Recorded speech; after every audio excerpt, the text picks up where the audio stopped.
Hola, nuestro grupo va a explicar el elemento de la comunicación del canal y su función correspondiente a la función fática. Bueno, nuestro grupo está conformado por Helen, Jennifer, César, Sebastián y yo. Primero vamos a definir qué es el canal. El canal es el elemento de la comunicación constituido por tres realidades: un estímulo, un soporte físico y las características del aparato transmisor y aparato receptor. También como el punto de relación donde se encuentran todos los elementos. Este sirve para que la información transite de un punto a otro. ¿Por qué es el punto de relación? Porque es el soporte físico donde transita la información. Este soporte físico puede ser el aire, agua, madera o metal.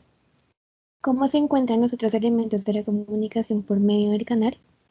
Comienza por el emisor o aparato emisor cuando codifica un mensaje en un espacio y tiempo particular, generando un estímulo o unas variaciones en un medio.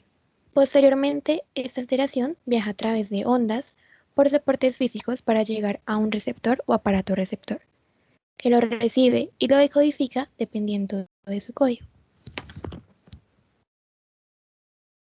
¿Cómo se constituye el canal?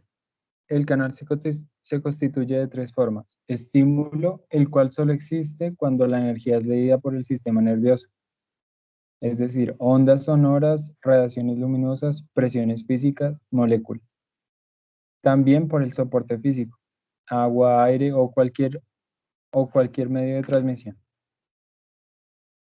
Y por último tenemos el modo de producción o recepción, el cual hace alusión a las maneras en que los aparatos construyen o perciben los estímulos para transformarlos en unidades de sentido. Un ejemplo de estos puede ser los sentidos: oído, vista, olfato, tacto y gusto. Cabe aclarar que hay canales naturales, aire, agua, madera, metal, y canales artificiales, que serían ordenador, televisor, radio, papel, etc. Tenemos ahora cómo funcionan los aparatos emisores.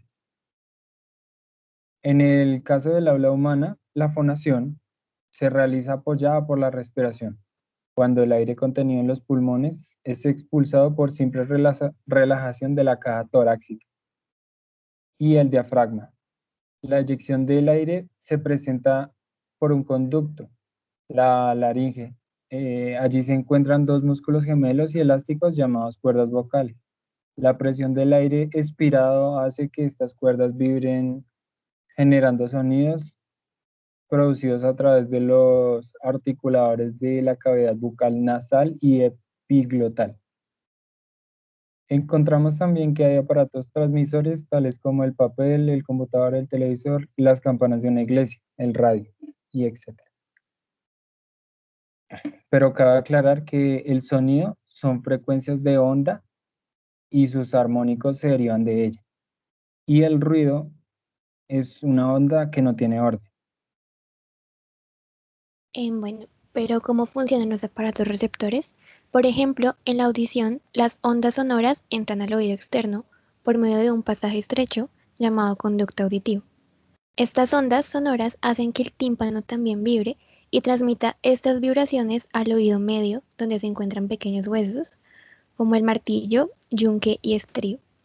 Estos envían las vibraciones a la cóclea, la cual se encuentra en el oído interno. Cuando esto pasa, ciertas sustancias químicas entran a las células, generando así una señal eléctrica, recibida por el nervio auditivo, el cual la lleva al cerebro, que la convierte en sonidos que podemos reconocer y entender. Bien, en el caso de lo visual, las radiaciones luminosas convertidas en formas, colores, etcétera, que estimulan al ojo, comienza cuando la luz atraviesa la córnea y refractada llega al cristalino. Aquí, pues proyectada y enfocada del revés en la retina. Allí se encuentran las células fotorreceptoras que traducen la luz en impulsos eléctricos para que viajen a través del nervio óptico, conducto que conecta la retina y el cerebro. Hasta el cerebro, allí las imágenes dan la vuelta y son interpretadas. Cuando escucha un sonido, sabe que en física se constituye por 4 componentes: frecuencia, intensidad, duración y timbre, y puede distinguir, dependiendo de su código, un sonido acústico o un sonido ruidoso. Por ejemplo, vamos a diferenciar las técnicas entre el canal auditivo y el canal visual empleados en una clase. Un profesor de un colegio, que sería el emisor, transmite una información, que sería un mensaje. Por ondas sonoras sería el estímulo, que viajan a través del aire, que es el canal natural, hacia los estudiantes, que los estudiantes vienen siendo los receptores. Los aparatos receptores en este caso son el oído, o sea, el canal auditivo toma el papel para la comprensión de aquella información.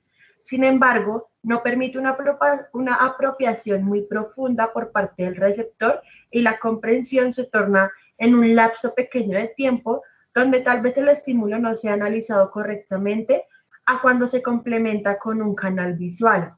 Allí el aparato receptor es la vista. En este canal se puede percibir el estímulo con una duración más larga. Por ejemplo, en esta clase el profesor ha dado un modelo de dibujos donde el canal visualiza es más activo, más estable y con mayor riqueza de información. El estímulo del dibujo es persistente en el tiempo y se puede analizar con más duración, brindando la facilidad para que la comprensión y la comunicación sean más efectivas. Ahora bien, la función correspondiente al canal es la función fática o de contacto.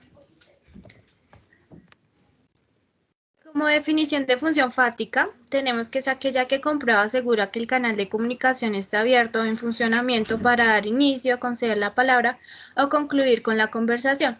Esto en términos del lenguaje oral. Como ejemplo del lenguaje oral escrito, lo podemos ver presenciar en esta diapositiva, donde la idea principal está subrayada en un color rojo para llamar la atención del receptor y asimismo brindar un contacto más cercano. También lo podemos evidenciar en la primera diapositiva, donde la idea principal de la definición de canal está de color rojo. ¿En qué consiste la función fática o de contacto?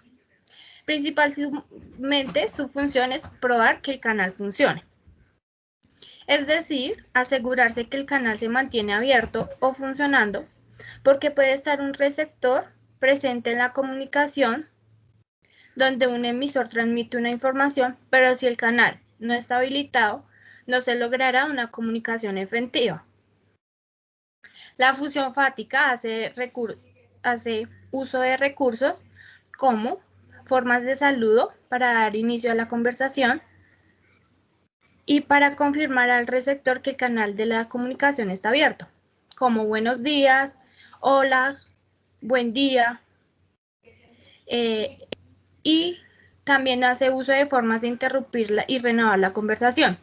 Esto permite interrumpir pero sin dar finalizada la conversación, como ejemplo, tenemos disculpe un segundo, ¿en qué quedamos? También formas de comprobar el canal,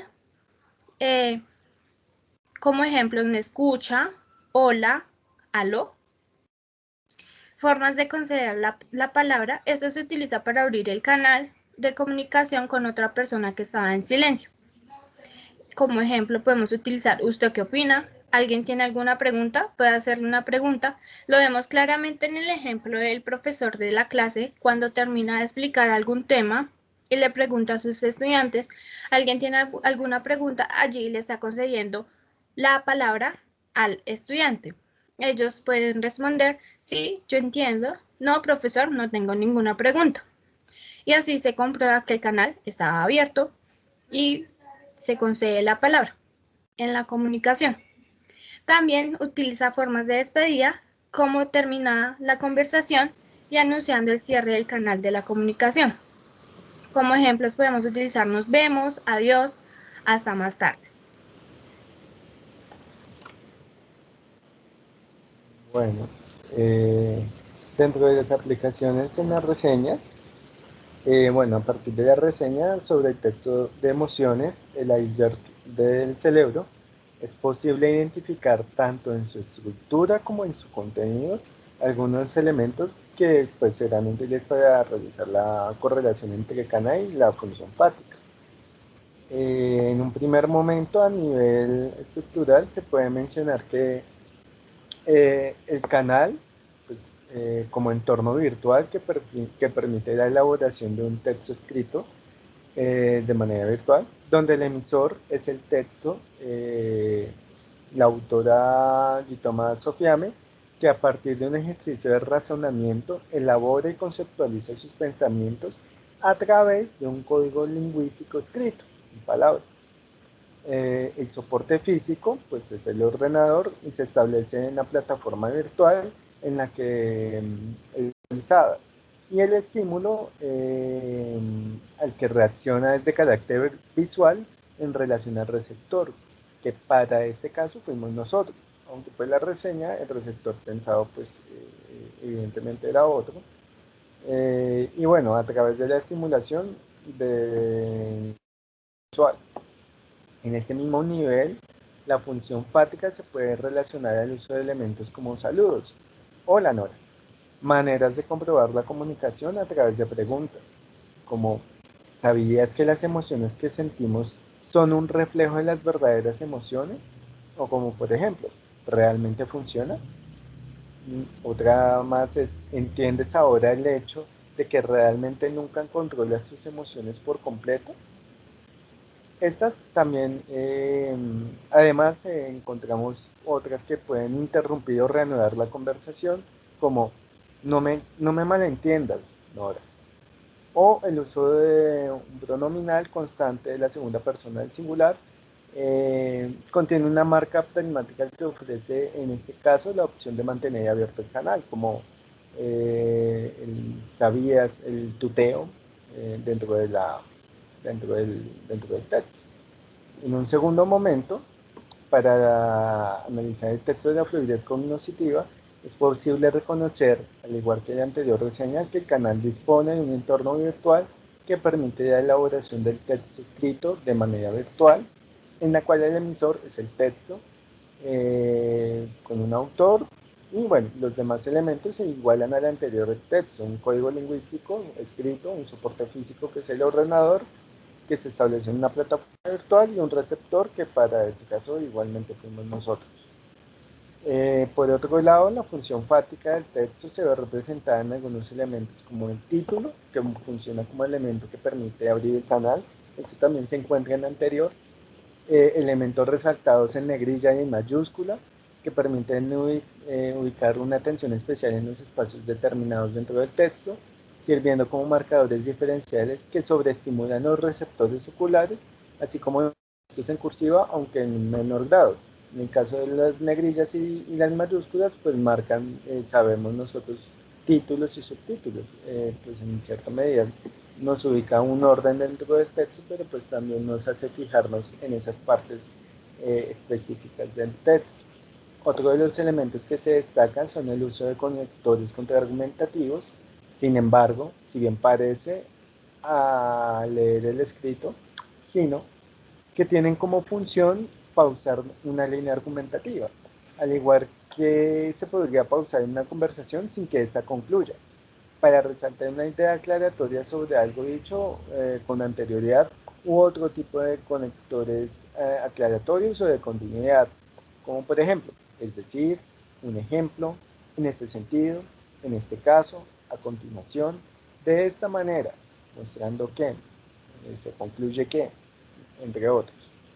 Otro tipo de marcador usado frecuentemente son los dos puntos, con los cuales se puede ejemplificar, aclarar o incluso generar una expectativa discursiva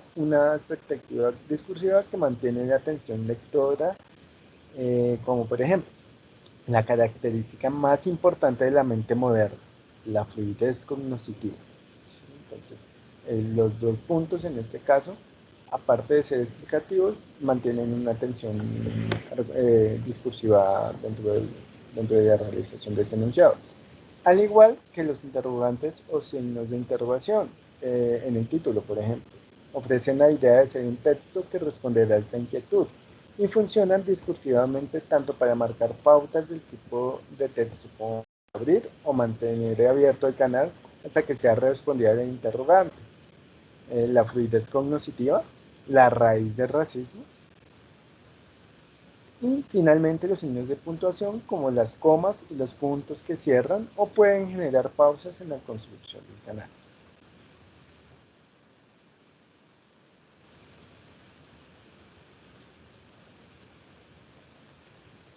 Bueno, y pues una vez teniendo en cuenta esto, pues hacemos dos preguntas para finalizar este video, y es, bueno, ya que sabemos qué es el canal de función fáctica, ¿sabes de qué se compone el canal? Y bueno, danos un ejemplo de un canal natural y un canal artificial. Adiós.